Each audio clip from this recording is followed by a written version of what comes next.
Curious George Goes to the Beach, written by Margret and H. Ray.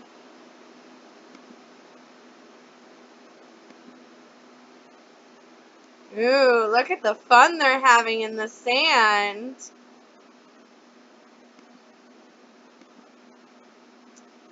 This is George. He lived with his friend, the man with the yellow hat. He was a good little monkey and always very curious. Today, the man had a surprise for George.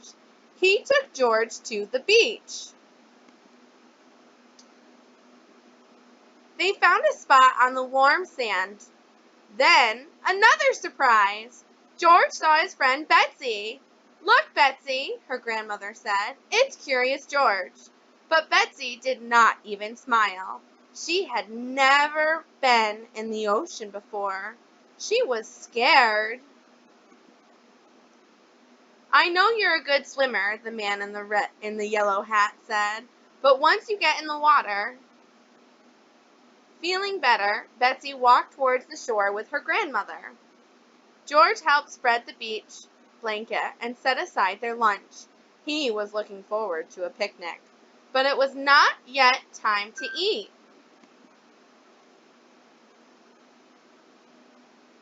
It was time to play. George was having fun. He learned a new game. He dug in the sand.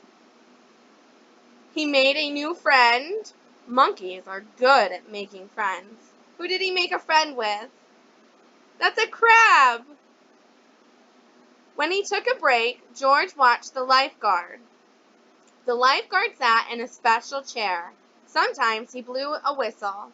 Lifeguards are there to keep you safe, and they're also there to help you. So if you ever go to the beach or the pool or somewhere there's a lifeguard, listen to what they're saying, because they're saying it to keep you safe. And if you need help, go to them. And search through binoculars. It looked like fun to be a lifeguard. George was curious. Could he be a lifeguard? Before long, the lifeguard took a break. Here was George's chance. Watching the crowd from up in the special chair, George felt just like a lifeguard. He looked through his binoculars. There was a lot to see at the beach.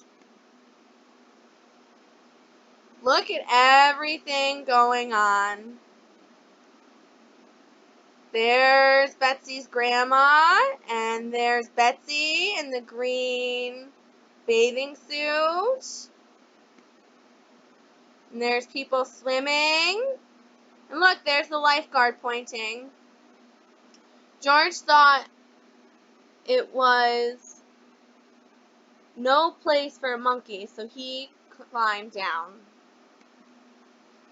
He saw seagulls flying high above, and he saw Betsy below. She still had not been in the water. Then the lifeguard saw George. "Hey!" he yelled. "That's no place for a monkey." George thought it was a fine place for a monkey, but he did not want to cause trouble, so he climbed down. Oh, so this is just an up. Okay. Back at the beach blanket, George helped himself to a snack. No one would miss just one cracker, thought George. He took out one and put it on a napkin. It looked so good. Now if only he had some cheese. Uh-oh, what happened to his cracker? So here the cracker is on the napkin. Here it's still on the napkin. And, oh no, it's gone! Well, he would just have to get a new one. George found another cracker, then turned back around. But now his cheese was gone. Who could be taking his snacks?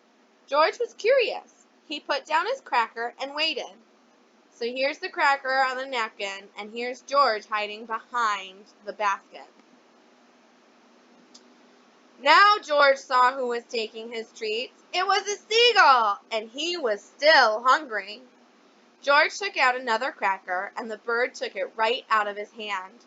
What fun to feed a seagull. I fed seagulls on my vacation. George saw more seagulls down by the water. Betsy was there too. George was curious. Could those seagulls be hungry? Indeed they were hungry. Soon a whole flock had gathered. George could not feed them fast enough. Luckily, Betsy was glad to help. Out of the basket came more crackers, cookies, a cake, and even the bread for sandwiches. Still, the birds were hungry. But when George reached for more snacks, the basket was gone.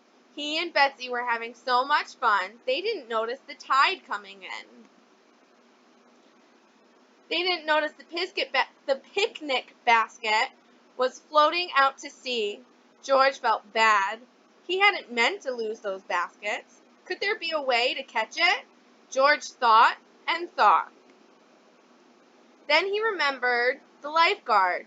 George was no lifeguard, but to save the basket, he knew just what to do. Quickly, he found a float and carried it out to the water. Jumping aboard, George began to paddle.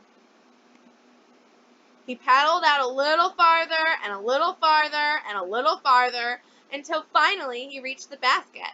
Betsy cheered. Then, as George paddled back to the beach, Betsy swam out to meet him. Everyone was glad to see George safe on shore. The lifeguard, who had seen everything from his chair, said, "That was some rescue." George felt proud. The man with the yellow hat picked up the basket. He was curious.